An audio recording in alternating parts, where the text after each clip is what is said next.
ವೀಕ್ಷಕರೆಲ್ಲರಿಗೂ ದೈನಿಕ ರಾಶಿ ಫಲ ವಿಶೇಷ ಕಾರ್ಯಕ್ರಮಕ್ಕೆ ಸ್ವಾಗತ. ಇವತ್ತಿನ ಈ ವಿಡಿಯೋದಲ್ಲಿ ನಾವು ವರ್ಷ 2026 ಜುಲೈ ತಿಂಗಳಿನ 2ನೇ ತಾರೀಕಿನ ದಿನ ವೃಶ್ಚಿಕ ರಾಶಿಯ ಫಲಗಳನ್ನು ತಿಳಿದುಕೊಳ್ಳಲಿದ್ದು, ಈ ದಿನ ವೃಶ್ಚಿಕ ರಾಶಿಯ ಜಾತಕದವರ ಪಾಲಿಗೆ ಹೇಗೆ ಸಾಬೀತಾಗಲಿವೆ, ಈ ದಿನ ಗ್ರಹ ನಕ್ಷತ್ರಗಳ ಸ್ಥಿತಿಗತಿಗಳೇನು ಮತ್ತು ಇಲ್ಲಿ ಉಂಟಾಗಲಿರುವ ಯೋಗಗಳ್ಯಾವುವು, ಈ ಯೋಗಗಳ ಪ್ರಭಾವ ನಿಮ್ಮ ಮೇಲೆ ಹೇಗೆ ಕಾಣಿಸಿಕೊಳ್ಳಲಿದೆ, ಜೊತೆಗೆ ಈ ದಿನಗಳಂದು ನೀವು ಹೊಂದಿರಬೇಕಾದ ಎಚ್ಚರಿಕೆ ಏನು ಅನ್ನೋದೆಲ್ಲವನ್ನ ವಿಸ್ತಾರ ರೂಪದಲ್ಲಿ ಇಲ್ಲಿ ತಿಳಿದುಕೊಳ್ಳೋಣ. ಮಾಹಿತಿ ತಿಳಿದುಕೊಳ್ಳುವುದಕ್ಕೂ ಮುನ್ನ ನಮ್ಮ ವಿನಂತಿ ಎಂದರೆ, ನೀವಿನ್ನೂ ನಮ್ಮ ಚಾನೆಲ್ ಸಬ್ಸ್ಕ್ರೈಬ್ ಮಾಡಿಲ್ಲವೆಂದರೆ ದಯವಿಟ್ಟು ಈಗಲೇ ನಮ್ಮ ಚಾನೆಲ್ ಅನ್ನ ಸಬ್ಸ್ಕ್ರೈಬ್ ಮಾಡಿ. ಹಾಗೆ ನಿರಂತರ ವಿಡಿಯೋ ಅಪ್ಡೇಟ್ಸ್ಗಳಿಗಾಗಿ ಪಕ್ಕದ ಬೆಲ್ ಐಕಾನ್ ಕ್ಲಿಕ್ ಮಾಡಿ. ವಂಶ ಪಾರಂಪರ್ಯ ಜ್ಯೋತಿಷ್ಯರು ನಂಬರ್ 1 ವಶೀಕರಣ ಸ್ಪೆಷಲಿಸ್ಟ್. ವೃತ್ತಿ, ಉದ್ಯೋಗ, ಮದುವೆ, ಹಣಕಾಸಿನ ಸಮಸ್ಯೆ, ವ್ಯಾಪಾರ, ಆರೋಗ್ಯ ಸಮಸ್ಯೆಗಳಿಗೆ ಫೋನಿನ ಮೂಲಕ ಪರಿಹಾರ. ಇಂದೇ ಕರೆ ಮಾಡಿ. ವೀಕ್ಷಕರೇ, ದೈನಿಕ ರಾಶಿ ಫಲಗಳನ್ನು ತಿಳಿದುಕೊಳ್ಳುವುದಕ್ಕೂ ಮುನ್ನ ಈ ದಿನ ಗ್ರಹ ನಕ್ಷತ್ರ ತಿಥಿಗಳ ಮಾಹಿತಿ ಮತ್ತು ಯೋಗಗಳ ಕುರಿತು ನೋಡೋಣ. ಈ ದಿನವು ಗುರುವಾರದ ದಿನವಾಗಿರಲಿದ್ದು, ಜ್ಯೇಷ್ಠ ಮಾಸದ ಕೃಷ್ಣ ಪಕ್ಷದ ಬಿದಿಗೆಯ ತಿಥಿ ಇರಲಿದೆ. ಬಿದಿಗೆ ತಿಥಿಯು ಈ ದಿನ ಬೆಳಿಗ್ಗೆ 9:37 ಇರಲಿದ್ದು, ನಂತರದಲ್ಲಿ ತದಿಗೆ ತಿಥಿ ಪ್ರಾರಂಭವಾಗಲಿದೆ. ಜತೆಗೆ ಈ ದಿನ ಬೆಳಿಗ್ಗೆ 9:27 ಉತ್ತರ ಆಷಾಢ ನಕ್ಷತ್ರದ ಗೋಚರವಿರಲಿದ್ದು, ನಂತರದಲ್ಲಿ ಶ್ರವಣ ನಕ್ಷತ್ರದ ಗೋಚರ ಪ್ರಾರಂಭವಾಗಲಿದೆ. ಜತೆಗೆ ಈ ದಿನ ಮಧ್ಯಾಹ್ನದ 4:39 ವೈದ್ಯುತಿ ಹೆಸರಿನ ಯೋಗ ಇರಲಿದ್ದು, ನಂತರದಲ್ಲಿ ವಿಷ್ಕುಂಭ ಹೆಸರಿನ ಯೋಗ ಪ್ರಾರಂಭವಾಗಲಿದೆ. ಇನ್ನು ಈ ದಿನ ಚಂದ್ರದೇವನು ಮಕರ ರಾಶಿಯಲ್ಲಿ ಗೋಚರಿಸಲಿದೆ. ಅದೇ ಸೂರ್ಯದೇವನು ಈ ದಿನ ಮಿಥುನ ರಾಶಿಯಲ್ಲಿ ಗೋಚರಿಸಲಿದ್ದಾನೆ. ಇನ್ನು ಈ ದಿನದಂದು ಅಭಿಜಿತ್ ಮುಹೂರ್ತ ಬೆಳಿಗ್ಗೆಯ 11:57 ಇಂದ ಮಧ್ಯಾಹ್ನದ 12:53 ಇರಲಿದೆ.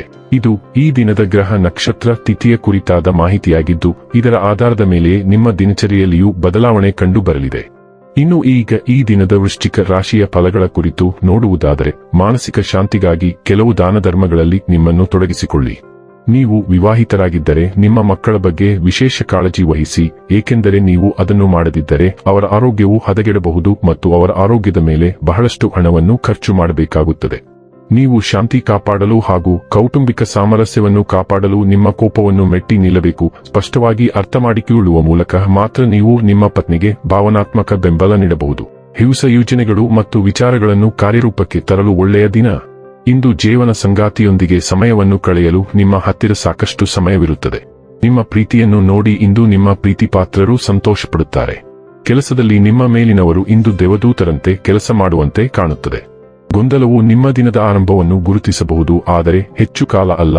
ಆಧ್ಯಾತ್ಮಿಕ ಒಲವು ಹೊಂದಿರುವ ವ್ಯಕ್ತಿಯು ನಿಮ್ಮ ರಕ್ಷಣೆಗೆ ಬರಬಹುದು. ಆ ವ್ಯಕ್ತಿಯು ನಿಮಗೆ ಮಾರ್ಗದರ್ಶನ ನೀಡುತ್ತಾನೆ. ಇಂದು ಶುದ್ಧ ಉದ್ದೇಶದಿಂದ ನೀಡಲಾಗುವ ಅವರ ಸಲಹೆಗಳನ್ನು ನೀವು ಅನುಸರಿಸಬಹುದು. ನೀವು ಇಂದು ಪವಿತ್ರ ಸ್ಥಳಕ್ಕೆ ಭೇಟಿ ನೀಡುವ ಪ್ರವೃತ್ತಿಯನ್ನು ಹೊಂದಿರಬಹುದು. ದಿನದ ದ್ವಿತೀಯಾರ್ಧವು ಸರಾಗವಾಗಿ ಹಾದುಹೋಗುತ್ತದೆ. ನೀವು ಸ್ನೇಹಿತರೊಂದಿಗೆ ಆನಂದಿಸಬಹುದು. ಆರೋಗ್ಯ ಮತ್ತು ಸ್ವಾಸ್ಥ್ಯ ಬಗ್ಗೆ ತಿಳಿದುಕೊಳ್ಳೋಣ. ಇಂದು ನೀವು ನಿಮ್ಮನ್ನು ಆಪ್ತ ಸ್ನೇಹಿತರೆಂದು ಪರಿಗಣಿಸುವ ಜನರಿಗೆ ಪ್ರೀತಿ ಮತ್ತು ಬೆಂಬಲದ ಮೂಲವಾಗಿರಲು ಬಯಸುತ್ತೀರಿ. ಆದರೆ ಅವರನ್ನು ನೋಡಿಕೊಳ್ಳುವಾಗ ನಿಮ್ಮ ಆರೋಗ್ಯವನ್ನು ನಿರ್ಲಕ್ಷಿಸಬೇಡಿ. ಸೋಂಕಿನ ಯಾವುದೇ ಮೂಲವನ್ನು ತಪ್ಪಿಸಲು ನಿಮ್ಮ ಸ್ವಂತ ಬೇಯಿಸಿದ ಆಹಾರ ಮತ್ತು ನೀರನ್ನು ಮನೆಯಿಂದ ತೆಗೆದುಕೊಂಡು ಹೋಗಿ. ಇತರರಿಗೆ ಮತ್ತು ನಿಮಗಾಗಿ ನೀವು ಎಷ್ಟು ಸಮಯ ಲಭ್ಯವಿರುತ್ತೀರಿ ಎಂಬುದನ್ನು ಗುರುತಿಸಲು ಪ್ರಯತ್ನಿಸಿ. ಡೈಲಿ ಲವ್ ಮತ್ತು ರಿಲೇಶನ್ಶಿಪ್ ಬಗ್ಗೆ ತಿಳಿದುಕೊಳ್ಳೋಣ. ನೀವು ಪ್ರಯೋಗ ಮತ್ತು ಸ್ನೇಹದತ್ತ ಆಕರ್ಷಿತರಾಗುತ್ತೀರಿ. ಇದು ನಿಮ್ಮ ನಿಕಟತೆ ಮತ್ತು ಸಂಪರ್ಕದ ಪ್ರಜ್ಞೆಯನ್ನು ಉತ್ಕೃಷ್ಟಗೊಳಿಸುತ್ತದೆ. ಸಹಾನುಭೂತಿಯ ವಿಧಾನವು ಆಲಿಸುವಿಕೆ ಮತ್ತು ಭಾವನಾತ್ಮಕ ಸಮತೋಲನವನ್ನು ಆಧರಿಸಿದ ಸಂಬಂಧವನ್ನು ನಿರ್ಮಿಸಲು ನಿಮಗೆ ಸಹಾಯ ಮಾಡುತ್ತದೆ. ಹಳೆಯ ಪ್ರತಿಬಂಧಗಳು ಹೊರಹೊಮ್ಮಬಹುದು, ನಿಮ್ಮ ಬದ್ಧತೆಯನ್ನು ಪರೀಕ್ಷಿಸುತ್ತವೆ ಮತ್ತು ಆತ್ಮಾವಲೋಕನವನ್ನು ಪ್ರೇರೇಪಿಸುತ್ತವೆ. ನಿರ್ಬಂಧಗಳು ಸೀಮಿತವೆಂದು ಭಾವಿಸಬಹುದು, ಆದರೆ ಅವು ನಿಮ್ಮ ಮೌಲ್ಯಗಳನ್ನು ಪರೀಕ್ಷಿಸಲು ಮತ್ತು ನಿಜವಾಗಿಯೂ ಮುಖ್ಯವಾದುದನ್ನು ಗಟ್ಟಿಗೊಳಿಸಲು ನಿಮ್ಮನ್ನು ಒತ್ತಾಯಿಸುತ್ತವೆ. ನಿಮ್ಮ ಬದ್ಧತೆಯನ್ನು ಆಳಗೊಳಿಸುವುದು ಸ್ಪಷ್ಟತೆ ಮತ್ತು ಭಾವನಾತ್ಮಕ ಬೆಳವಣಿಗೆಯನ್ನು ತರುತ್ತದೆ. ವೃತ್ತಿ ಮತ್ತು ಹಣ ಬಗ್ಗೆ ತಿಳಿದುಕೊಳ್ಳೋಣ. ಉತ್ತಮ ಉದ್ಯೋಗಾವಕಾಶಗಳು ನಿಮಗಾಗಿ ಕಾಯುತ್ತಿವೆ. ಎಚ್ಚರಿಕೆಯಿಂದ ಯೋಚಿಸಿ ಮತ್ತು ಎಲ್ಲವೂ ನಿಮಗೆ ಸರಿಹೊಂದಿದರೆ ನಿಮ್ಮ ವೃತ್ತಿ ಜೀವನದಲ್ಲಿ ಪರಿವರ್ತನೆ ಮಾಡಿ.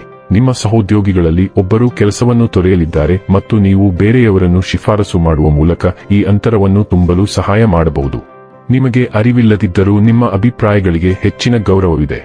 ನೀವು ಎಲ್ಲಿದ್ದರೂ ನಿಮ್ಮ ಸಂಬಳ ಹೆಚ್ಚಾಗುವುದರಿಂದ ಹಣಕಾಸು ಸುಧಾರಿಸುತ್ತದೆ. ಇನ್ನು ಕೊನೆಯದಾಗಿ ಈ ದಿನ ಮಾಡಿಕೊಳ್ಳಬೇಕಾದ ಉಪಾಯಗಳ ಕುರಿತು ನೋಡುವುದಾದರೆ, ಆರ್ಥಿಕ ಪರಿಸ್ಥಿತಿಯನ್ನು ಉತ್ತಮಗೊಳಿಸಲು ಅಸೂಯೆ, ಹೊಟ್ಟೆಹುರಿ ಮುಂತಾದ ಗುಣಲಕ್ಷಣಗಳನ್ನು ತಪ್ಪಿಸಿ. ವೀಕ್ಷಕರೇ, ಇದಾಗಿತ್ತು ವೃಶ್ಚಿಕ ರಾಶಿಯ ಜಾತಕದವರ ದೈನಿಕ ರಾಶಿ ಫಲದ ಮಾಹಿತಿ. ಇಷ್ಟವಾದರೆ ವಿಡಿಯೋವನ್ನು ಲೈಕ್ ಮತ್ತು ಶೇರ್ ಮಾಡಿ.